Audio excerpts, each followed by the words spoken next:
Siguiendo con nuestra serie sobre la santificación, hemos llegado a uno de los temas muy prácticos de la serie y son los medios individuales de la santificación.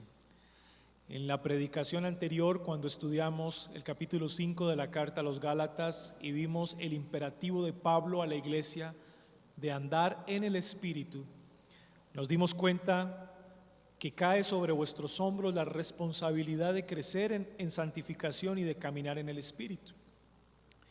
Pero ante la pregunta del cómo lo hago, entonces la doctrina de la santificación que estamos estudiando nos da la respuesta.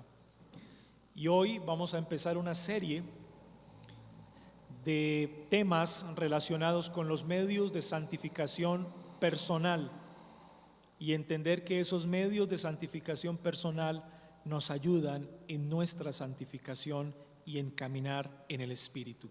En otras palabras, nos ayudan a obedecer el mandato de Pablo en Gálatas capítulo 5.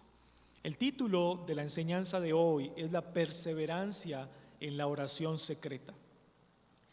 Y yo creo que para empezar debemos analizar el título. Y noten que el título no dice la oración secreta. El título es mucho más amplio. Dice, ¿qué dice? Perseverancia en la oración secreta. Y lo que queremos es que usted como iglesia entienda no solamente la importancia de orar, sino la importancia de perseverar en la oración. Porque si bien todos los creyentes somos conscientes que como parte de nuestra vida espiritual debemos orar en cualquier momento.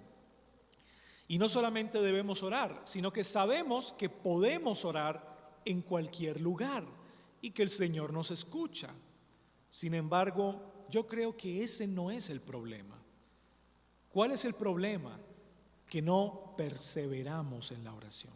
Y por eso la palabra clave, y es el verbo perseverar, es el que queremos enfatizar en esta clase de estudio bíblico. Si bien hay que orar, pero hay que perseverar en esa oración. Y note, esa oración es secreta.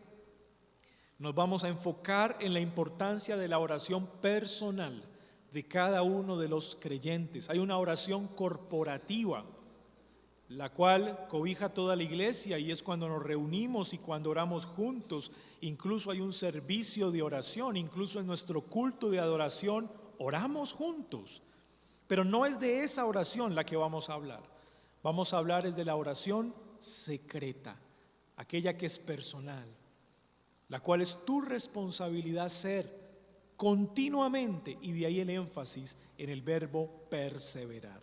Miren lo que dice Mateo capítulo 6, versículo 5, de tantas de las enseñanzas de nuestro Señor Jesucristo en el Sermón del Monte, enseñanzas que van dirigidas a los ciudadanos de su reino. El Señor habla de la oración y mire lo que dice en Mateo capítulo 6, versículo 5 en adelante. Y cuando ores, no seas como los hipócritas, porque ellos aman el orar en pie en las sinagogas y en las esquinas de las calles para ser vistos de los hombres. De cierto os digo que ya tienen su recompensa. Pero he aquí la instrucción del Señor, mas tú, ¿para quién la instrucción? Para el discípulo de Cristo. Mas tú, cuando ores, y ahí viene la instrucción, entra en tu aposento y cerrada la puerta, ora a tu Padre que está en secreto, y tu Padre que ve en lo secreto te recompensará en público. Es muy evidente que la instrucción de nuestro Señor Jesucristo contrasta con la práctica de los hipócritas. Nosotros podemos reconocer a esos hipócritas. Miren el versículo 5, no seas como los hipócritas. Y sabemos que en parte es un mensaje dirigido para los fariseos que acostumbraban a orar públicamente.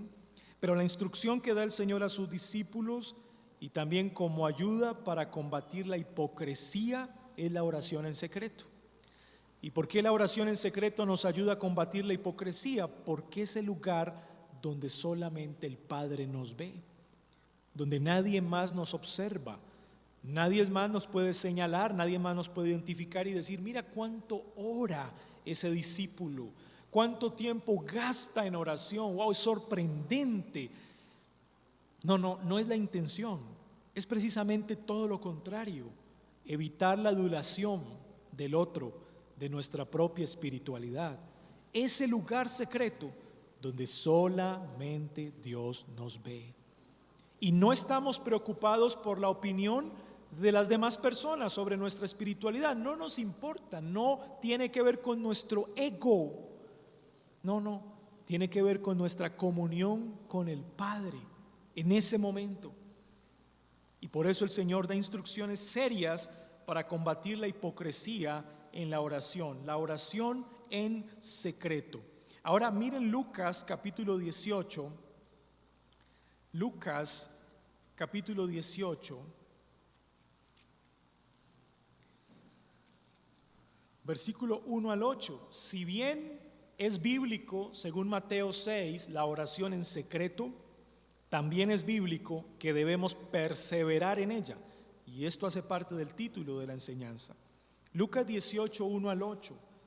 También le refirió Jesús una parábola sobre la necesidad de orar siempre, subraye esa palabra, siempre, y no desmayar. Ahí está la perseverancia, ser constantes en la oración, diciendo, había en una ciudad un juez que ni temía a Dios ni respetaba a hombre. Había también en aquella ciudad una viuda, la cual venía a él diciendo, hazme justicia de mi adversario. Y él no quiso por algún tiempo, pero después de esto dijo dentro de sí, aunque ni temo a Dios, ni tengo respeto a hombre, sin embargo, porque esta viuda me es molesta, le haré justicia, no sea que viniendo de continuo me agote la paciencia. Y dijo el Señor, oí lo que dijo el juez injusto. ¿Y acaso Dios no hará justicia a sus escogidos que claman a Él día y noche? ¿Notan cómo se conecta esto con el versículo 1? Orar siempre y no desmayar día y noche. ¿Se tardará en responderles? Os digo que pronto les hará justicia. Pero cuando venga el Hijo del Hombre, ¿hallará fe en la tierra? Entonces, en primer lugar, el Señor da instrucciones claras de que la oración en secreto es importante para la vida del creyente y nos ayuda a combatir la hipocresía. Tenemos un corazón que tiende a la hipocresía. Pero en segundo lugar, a la luz de la parábola de Lucas capítulo 18, podemos también decir que la oración es importante, pero debemos perseverar en ella. Hay un llamado a perseverar en la oración. Si bien hay un llamado a perseverar en la oración, es porque no es fácil perseverar. Y creo que la parábola ilustra de manera muy clara esta problemática. Y el Señor en la parábola habla de una viuda que va ante un juez, y mire las características de este juez: ni respetaba a hombre, ni temía a Dios, era un hombre injusto. Pero aún así, ante este juez injusto, la viuda iba y clamaba y pedía constantemente. Y más adelante nos vamos a dar cuenta, pues, el contenido de esta parábola, hacia dónde nos dirige o qué nos enseña como iglesia. Pero por lo pronto sabemos que debemos perseverar en la oración, cuanto más cuando nos acercamos al Señor, que no es juez injusto. ¿Entienden? Por eso la pregunta del Señor: y si clamas al Padre de día y de noche, ¿no te responderá pronto? ¿Por qué? Porque Él no es juez injusto. Entonces, ¿cuánto más clamarle y perseverar en oración delante de Él? Mire lo que dice Colosenses capítulo 4. Colosenses capítulo 4, versículo 2 al 4. Y aquí encontramos el verbo muy clarito que estoy utilizando en el título de la enseñanza: perseverancia en la oración. Aquí está el verbo muy clarito, Colosenses 4:2. Perseverad en la oración, velando en ella con acción de gracias, orando también al mismo tiempo por nosotros. Propósito: para que el Señor nos abra puerta para la palabra, Objetivo: a fin de dar a conocer el misterio de Cristo, por el cual también estoy preso, para que lo manifieste cómo debo de hablar. El apóstol Pablo le escribe a la iglesia de los Colosenses y les da un imperativo, un mandamiento. No es un indicativo, no es si quizá la iglesia quiere o no quiere hacerlo, es un mandamiento: perseverad en la oración. Y la razón por la cual se da el mandamiento es precisamente porque obliga al alma del creyente a orar. Y el asunto de entrada nos dice que debemos orar, queramos o no. Queramos o no. El hecho de justificarnos de que no perseveramos en la oración porque quizá no queremos hacerlo, pues no es una justificación válida. Y es por eso que el enfoque al comunicar Pablo este mandamiento utiliza el verbo perseverar. Su enfoque está en que la iglesia comprenda que hay que perseverar, y al intentar perseverar hay una lucha contra nuestra propia carne. Los salmos están cargados de estas enseñanzas cuando el salmista se habla a sí mismo y obliga a su propia alma a adorar al Señor. Y es una autopredicación constante. Y es porque hay momentos en los cuales debemos hablarnos a nosotros mismos, hablarle a nuestra propia alma: alma mía, bendice al Señor. Y es porque somos conscientes que no siempre nuestra alma quiere hacerlo. De allí que la palabra clave es el verbo perseverar. Mire lo que dice Efesios capítulo 6. Efesios capítulo 6. Versículo 18 al 20. Orando en todo tiempo con toda oración y súplica en el Espíritu, y velando en ello, nuevamente el verbo, con toda perseverancia y súplica por todos los santos. Notan que el problema no es orar, el problema es perseverar en la oración. Ese es el problema. Y por mí, a fin de que al abrir mi boca me sea dada palabra para dar a conocer con denuedo el misterio del Evangelio, por el cual soy embajador en cadenas, que con denuedo hable de él como debo hablar. Y miren que la perseverancia en la oración de la iglesia de Éfeso tenía que ver con el avance del Evangelio. Es decir, no siempre la oración personal que se hace en secreto se hace por nosotros mismos, sino que la indicación que da el apóstol Pablo es que el creyente debe aprender a orar siempre, no solo por sí mismo, sino también por los demás, por la iglesia y por una causa específica. ¿Cuál es esa causa? El avance del Evangelio. Y esa petición debe estar en nuestro listado de oración, siempre. Orar por el avance del Evangelio. Y eso incluye una petición más: orar para que todos aquellos que predican el Evangelio lo hagan sin temor y con denuedo. Y eso debe hacer parte de nuestras oraciones personales o privadas. Entonces noten que debemos orar en secreto, Mateo capítulo 6, debemos perseverar en esa oración, Lucas 18, Colosenses 4 y Efesios 6. Y que debemos hacerlo no solamente centrado en nosotros mismos, sino que debemos hacerlo pensando en el avance del Evangelio como la causa justa de nuestra oración. Ahora bien, cuando nosotros hablamos de perseverar en la oración secreta, miramos en primer lugar el lugar que ocupa la oración en la vida del creyente. En primer lugar, el lugar que ocupa esa oración en la vida del creyente. Y para poderlo entender debemos ver primero el lugar que ocupa esa oración en la vida de Cristo, porque Cristo es nuestro mayor ejemplo de un hombre que oró y que perseveró en ello. Mire lo que dice el Salmo capítulo 2, por favor. Salmo capítulo 2. Y este es un salmo que ya predicamos en nuestra iglesia en la serie de los salmos que estamos llevando los miércoles. Ya lo predicamos.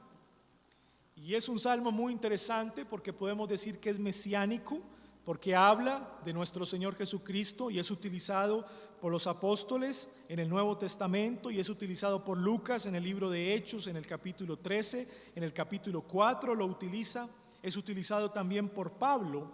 para hablar del cumplimiento mesiánico de la segunda persona de la Trinidad aquí en la tierra, ese cumplimiento mesiánico que se anunciaba desde el Antiguo Testamento.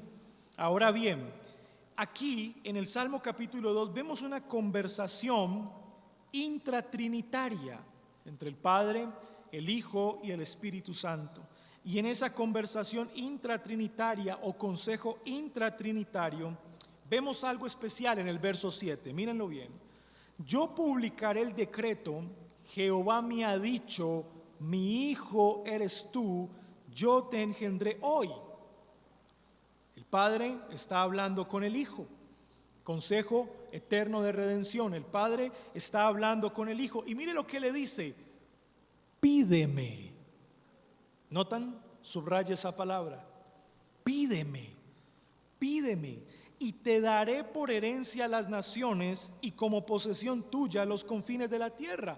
Obviamente, entendiendo este salmo a la luz del Nuevo Testamento, sabemos que está hablando pues de ese ministerio de nuestro Señor Jesucristo. La segunda persona de la Trinidad tomaría cuerpo humano, realizaría su ministerio en la tierra, iría a la cruz a morir por los elegidos, resucitaría al tercer día y luego ascendería a los cielos e interceder por nosotros a la diestra de Dios Padre. Ese ministerio mesiánico de nuestro Señor Jesucristo es tratado en el consejo intratrinitario. Ya nos expresa esto, que fue un plan perfectamente diseñado por Dios. Pero el salmista, inspirado por el Espíritu Santo, nos deja ver algunos detalles de esa conversación. Y parte de esos detalles es que el Hijo le va a pedir al Padre, ¿notan? El Hijo le va a pedir al Padre, el Hijo también le pide al Padre. ¿Sí ven el principio? El Hijo le va a pedir al Padre en ese cumplimiento mesiánico, en su ministerio como Mesías, le va a pedir al Padre y el Padre le dará por herencia a las naciones. Parece que Cristo pues entendió perfectamente el Salmo capítulo 2 que hablaba de él, porque no hizo otra cosa que pedirle constantemente al Padre mientras estuvo aquí en la tierra en el ministerio, realizando y desarrollando su ministerio. Jesucristo entendió perfectamente el Salmo capítulo 2 y no solo eso, este Salmo se materializó en la persona de nuestro Señor y Salvador Jesucristo. ¿Y qué hizo Cristo a lo largo de su ministerio? Cumplir el Salmo 2, pedirle constantemente al Padre. Eso fue lo que él hizo. Miren lo que dice Lucas capítulo 3 versículo 21. Lucas capítulo 3 versículo 21.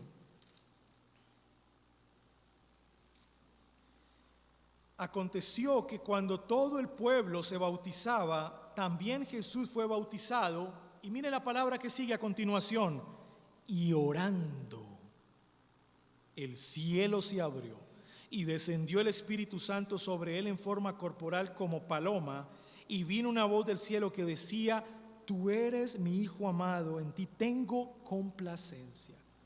¿Qué hizo el Señor cuando fue bautizado? Oró. Y muchas veces cuando leemos este texto pasamos por encima esa palabrita que está ahí, que muchas veces ni siquiera se ve en nuestra lectura, pero ahí está: y orando. ¿Notan cómo el Señor Jesucristo empieza a cumplir el Salmo capítulo 2? No solamente en su ministerio mesiánico, sino también en la oración: pídeme y te daré por herencia las naciones. Miren Marcos capítulo 1. Marcos capítulo 1,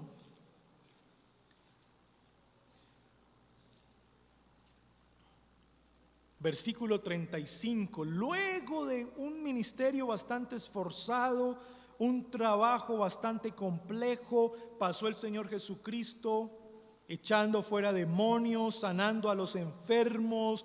Luego de todo un día de trabajo, mire lo que dice Marcos en el versículo 35.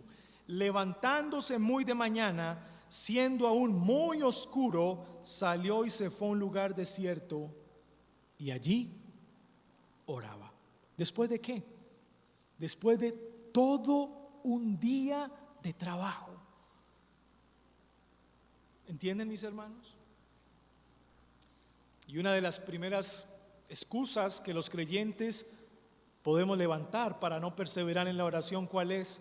Tuve un día tan pesado, trabajé tanto que no tuve tiempo ni siquiera para orar. Me acosté tan cansado, ¿no? Es una de las excusas. Pero el Señor Jesucristo nos da ejemplo en oración. Después de todo un día de haber echado fuera demonios, de haber sanado a los enfermos, de haber recorrido la ciudad, de haber predicado el evangelio, dice Marcos, se levantó muy de mañana. ¿A qué? A orar. Palabra sencilla, orar, pero a veces tan complicada de obedecer, ¿verdad? Pero es sencilla la palabra, y allí oraba. Mire lo que dice Lucas capítulo 6. Lucas capítulo 6,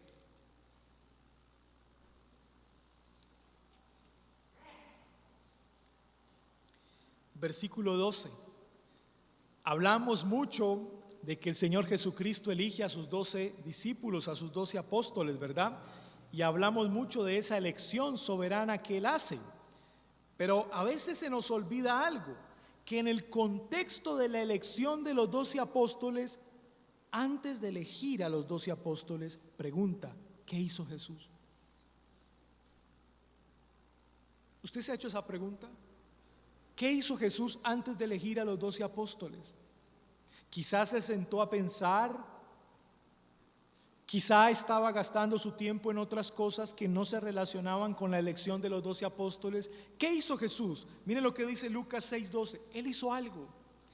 En aquellos días Él fue al monte a orar y pasó la noche orando a Dios. Y cuando era de día, llamó a sus discípulos. Noten bien.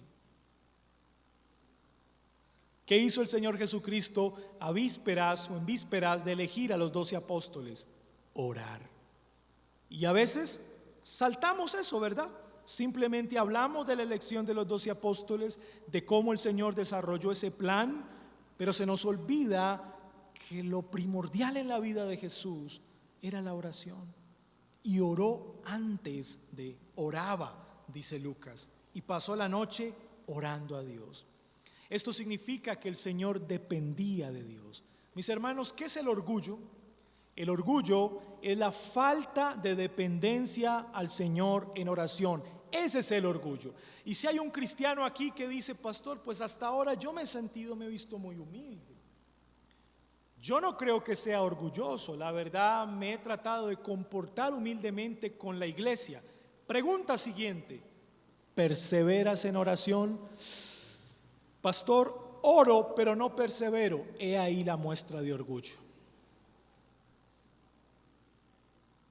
¿Entienden? He ahí la muestra de orgullo. Que no es solamente decir que soy muy humilde o quizá hacer algunas buenas obras para bendecir a otros, lo cual es importante, pero la humildad se demuestra en la dependencia al Señor en oración. Y cuanto menos dependa yo del Señor en oración y menos persevere, más orgulloso soy. Más orgulloso soy. Porque estoy demostrando que confío en mis propias fuerzas. Confío en mis propias capacidades y habilidades. Y qué importante es comprender que para el Señor Jesús, y alguien puede preguntar, pastor, si estamos hablando del Señor Jesucristo, la segunda persona de la Trinidad, ¿cómo es posible que Él oraba para depender del Padre si Él es verdaderamente Dios? Respuesta, no lo sé. Pero lo único que sé es que oraba y perseveraba en la oración. Lo que estoy seguro es que nosotros, como no somos verdadero Dios, ¿verdad? Somos hombres, cuanto más debemos orar y depender del Señor en oración. A no ser que nos creamos dioses, ni Cristo lo hizo, siendo verdadero Dios. El ejemplo es grande de nuestro Señor Jesucristo. Leamos otro texto, Lucas capítulo 11, versículo 1. Aconteció que estaba Jesús orando en un lugar y cuando terminó, uno de sus discípulos le dijo: Señor, enséñanos a orar, como también Juan enseñó a sus discípulos. Y la razón por la cual le preguntaron al Señor que les enseñara a orar era porque lo vieron orando. Es decir, ellos sabían que el Señor perseveraba en la oración y por eso querían recibir instrucción para aprender a orar. Mis amados hermanos, todo aquel que ora en el secreto, el Señor le recompensará en público. ¿Y qué tal de la oración sumo sacerdotal de Cristo por nosotros en Juan capítulo 17? Qué preciosa oración, ¿verdad? Juan capítulo 17, la oración sumo sacerdotal de Cristo. Y yo creo que esta oración nos enseña a nosotros a orar por el reino de una manera preciosa. Mire lo que dice el Señor, versículo 1.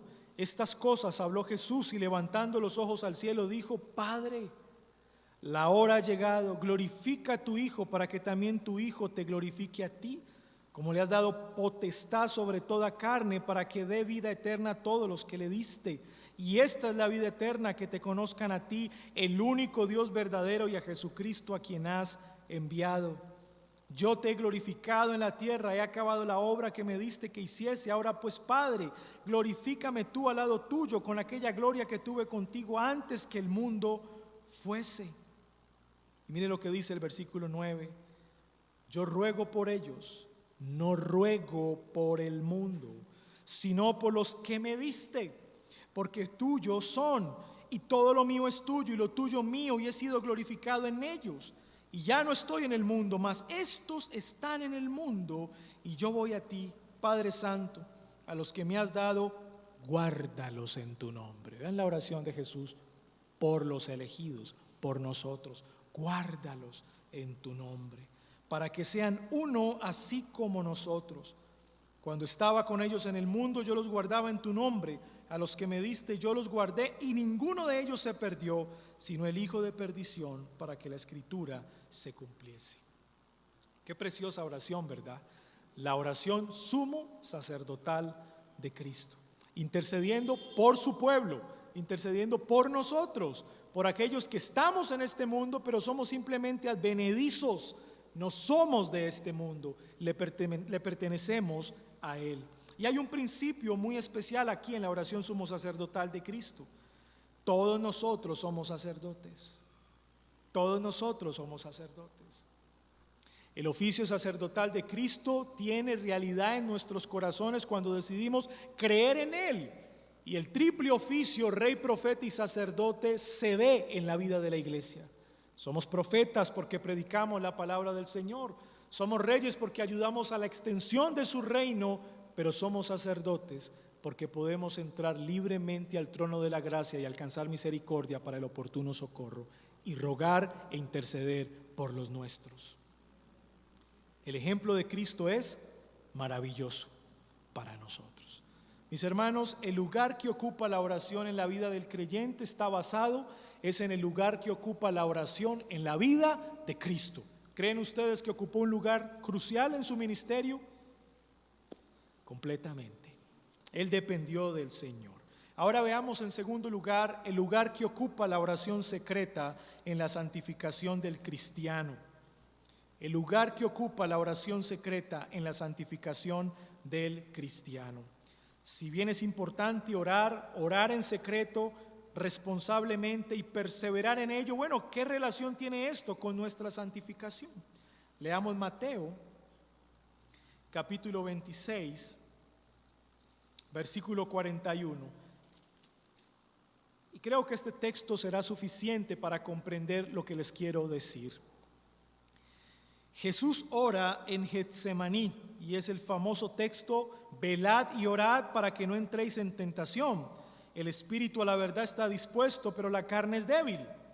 Lo dijo el Señor cuando los discípulos no fueron capaces de orar con Él ni siquiera una hora, ¿verdad? Pero usted se ha preguntado qué ocurrió antes. ¿Qué ocurrió antes de este evento? ¿Qué ocurrió antes de que el Señor les dijese velad y orad? ¿Qué ocurrió antes? Vamos al versículo 30. Miren lo que ocurrió antes. Y cuando hubieron cantado el himno, salieron al monte de los olivos. Entonces Jesús les dijo: todos vosotros os escandalizaréis de mí esta noche, porque escrito está: heriré al pastor y las ovejas del rebaño serán dispersadas. Pero después que haya resucitado, iré delante de vosotros a Galilea. Miren esto, versículo 33. Respondiendo Pedro, le dijo: aunque todos se escandalicen de ti, yo nunca me escandalizaré. ¿Notan con atención la reacción de Pedro? Bastante apasionado, emocional, impetuoso. No, nunca, nunca. A ver, ¿quién duda de la sinceridad de Pedro? ¿Quién duda de la sinceridad de Pedro? Ahora, ¿quién duda de que Pedro realmente lo hizo de corazón y dijo lo que dijo de corazón? ¿Quién duda de que lo dijo con pasión, quizá en ese momento emocionado por su maestro? ¿Quién duda de eso? Yo no dudo que Pedro fue sincero. Yo no dudo que lo hizo espontáneamente. Yo no dudo que lo hizo apasionado por el maestro. Yo no lo dudo. Pero sí hay una cosa en la cual podemos dudar. Y ahora vamos a darnos cuenta cuál. Jesús le dijo: de cierto te digo que esta noche, antes que el gallo cante, me negarás 3 veces. Pedro le dijo: aunque me sea necesario morir contigo. Nuevamente la sinceridad de Pedro: no te negaré. Y todos los discípulos dijeron lo mismo. ¿Y qué pasó? Cuando vino la guardia romana a llevarse al Señor Jesucristo, todos le abandonaron.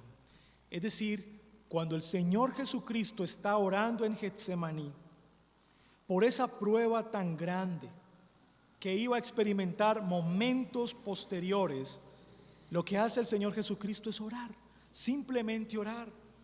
¿Y qué se espera de un hombre como Pedro, que tuvo la fuerza, el ímpetu de decir públicamente: aunque todos te dejasen, yo no te dejaré? A ver, Pedro, ¿fuiste capaz de orar con el Señor 1 hora? ¿Entienden la relación que está ocurriendo aquí? A ver, ¿dónde está el mismo ímpetu de Pedro para acompañar al Señor Jesús en oración? ¿Dudamos de la sinceridad de Pedro? No, pero sí podemos decir que Pedro fue un sincero equivocado.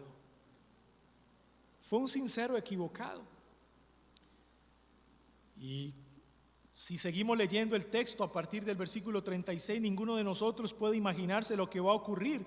Versículo 40, vino luego a sus discípulos y los halló durmiendo. ¿Y dónde está el Pedro que dijo que no lo iba a abandonar? ¿Dónde está el Pedro que dijo: yo nunca te dejaré? Ese Pedro estaba durmiendo.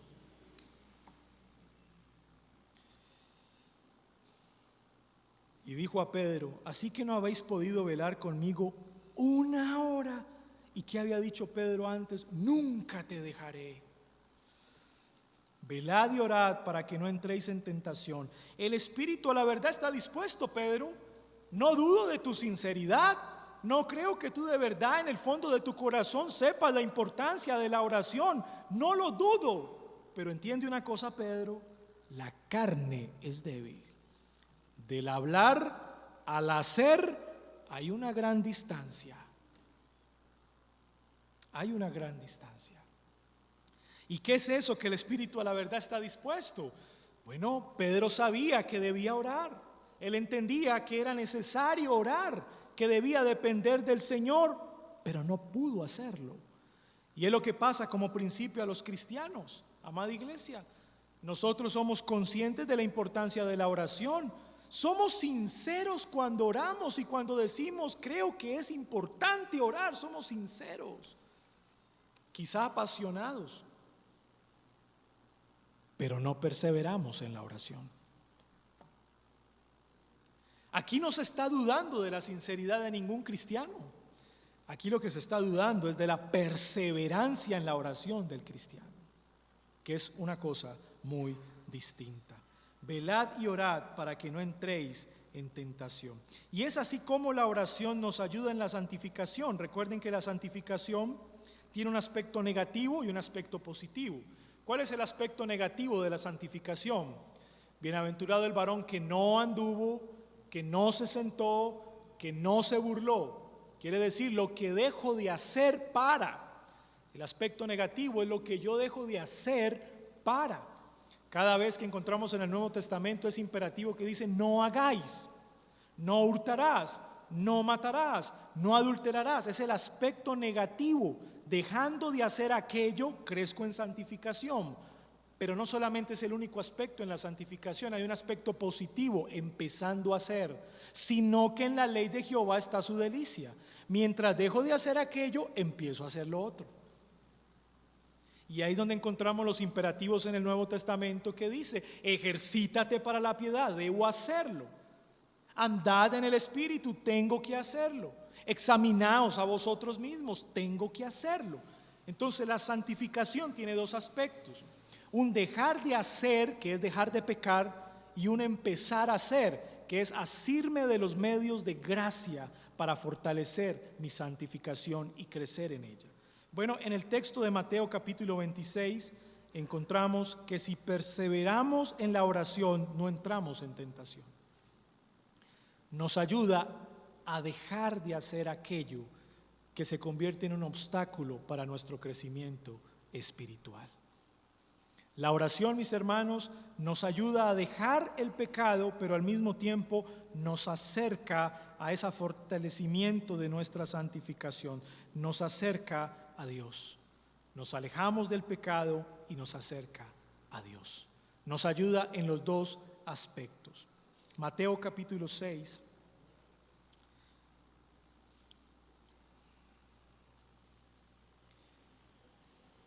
Versículo 12, en la oración,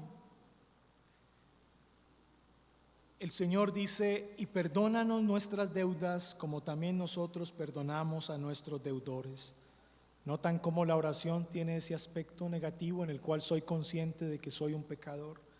Y no nos metas en tentación.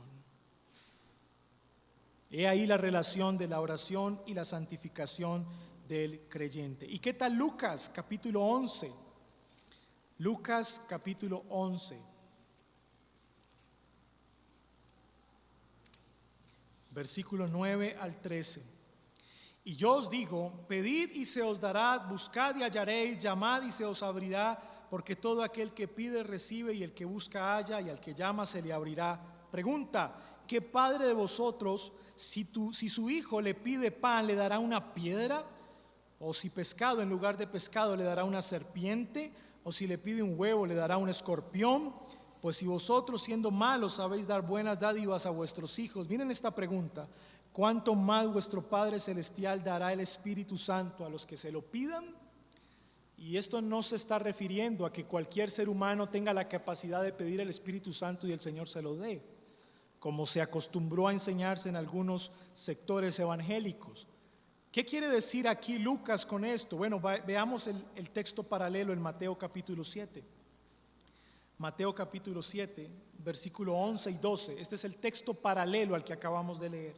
Mire lo que dice Mateo: pues si vosotros, siendo malos, sabéis dar buenas dádivas a vuestros hijos, cuánto más vuestro Padre que está en los cielos dará buenas cosas a los que le pidan.